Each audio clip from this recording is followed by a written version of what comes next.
Hey guys, if you're looking for how you can download and install Canva, then you are in the right place. Watch this video until the end because I'm about to show you step-by-step process to download and install the latest version of Canva from the official website on your Windows 11 PC correctly. So without further ado, let's get started.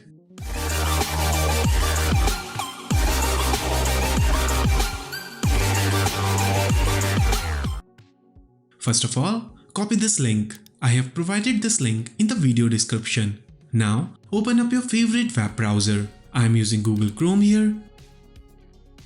Then paste the copied link into the search bar and hit enter. This is a step-by-step detailed blog post explaining how to download and install Canva on Windows 11. Scroll up and find step 1. Here, look for Download Canva and click on this link. It will open an official page for downloading the latest version of Canva for Windows. Click on Start Download button. It says, "Thank you for downloading Canva." And now you can see Canva installer file started downloading here. Once the downloads get finished, click on this up arrow and select Show in Folder. We need to install this file. Simply double click on this file and it will start installing Canva. Let me close all other windows so that we can focus on Canva. And it's done. Now we need to sign up to get started with Canva. You can use sign up with Google option.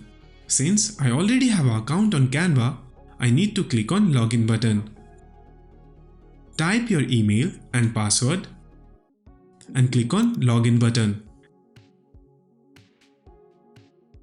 Congratulations, you have successfully installed Canva on your Windows 11 machine correctly. If you are interested in learning more about Canva, then be sure to check out my affiliated beginners Canva course in the video description. If you followed the steps in this video and reached until here, I'm assuming this method has been working for you. So I'm requesting you to please like the video and subscribe to my channel. It won't cost you anything, but it will definitely boost my morale for making more such videos. Subscribe and turn on the notifications so you don't miss more videos helping you to download and install applications easily. And I'll see you in the next video. Take care.